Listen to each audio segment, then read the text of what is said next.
Hi, this is section 1.4, identifying formal charges.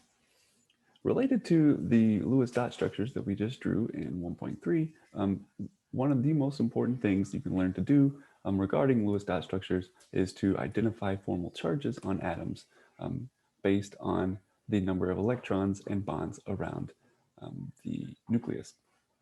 Now, the book has a pretty decent little discussion about formal charges and how to calculate this, but I'd like to go a little further and show you in the tablet how perhaps it will be more useful for you to think about formal charges. So here is an equation to calculate formal charge correctly every time. Formal charge, Fc, is equal to the number of valence electrons around a molecule or around an atom, marked V in green here, minus the number of non-bonding electrons that is also around the atom, marked N in blue, minus the number of bonding electrons divided by 2, marked B over 2 in red here. So for some practical examples of how to use this equation, let's look at this methane molecule here. We'll draw in its valence or its Lewis dot structure, starting with the carbon, giving it its 4 valence electrons, and then each hydrogen's 1 valence electron, showing also how the bonds are formed by lining up the valence electrons between each hydrogen and the carbon. Okay, so first let's calculate the formal charge of the carbon. And that is equal to the number of valence electrons it has, which is 4, minus the number of non-bonding electrons it has, which is 0, because all of its valence electrons are used with bonding, minus the number of bonding electrons it has, 1, 2, 3, 4, 5, 6, 7, 8, because each of those shared electrons counts as a bonding electron, over 2. That leaves us with 4 minus 4, which means its formal charge is 0. It has no formal charge, it's neutral. So every time you see a carbon with 4 single bonds, you could know that that is a neutral carbon. Similarly, we can do this for hydrogen. Hydrogen, its formal charge is equal to its number of valence electrons, which is 1, minus the number of non-bonded electrons it has, 0, minus the number of bonded electrons it has, over 2. And that also gives us 0. So a hydrogen with 1 bond is also a formally neutral atom. Okay, so we see now 2 cases where the atom is neutral, but that won't always be the case. What if, for instance, we have this molecule?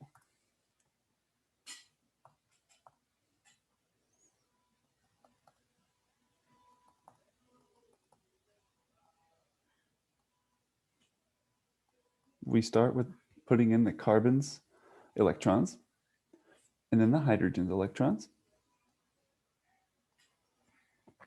But then we also have an oxygen. So we have to put in its valence electrons, starting by showing how it's bonded to the carbon. So that's 1, 2, 3, 4. And we can't add the second one here because it has a bond. So we'll do 5, 6. 1, 2, 3, 4, 5, 6.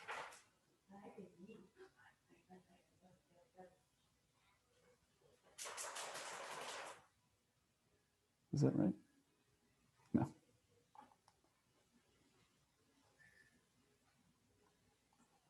Yes. Okay.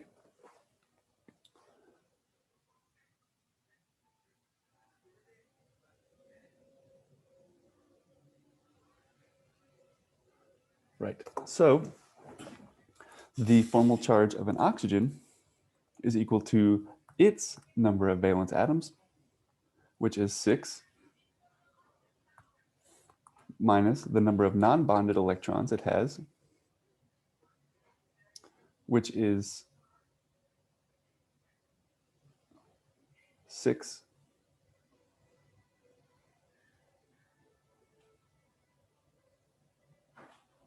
minus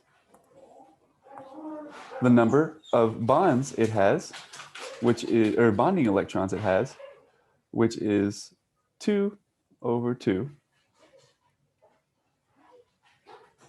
Oh, I missed an electron here. Which means that it has a formal charge of -1. 6 minus 6 minus 1 is -1. All right. So you can see then how it is possible to calculate the formal charge of any atom that you're looking at here. And I just want to note before we stop this video that the number of the electrons on the oxygen atom is not actually equal to the number of electrons that the oxygen should have, because you see that there are 7 valence electrons on the oxygen instead of 6, and that is on purpose because you would typically see that in an organic molecule instead of the normal oxygen atom having 6 valence electrons here. Okay, so make sure that you can calculate formal charges because you will use these throughout the entire year of organic chemistry. And this has been section 1.4.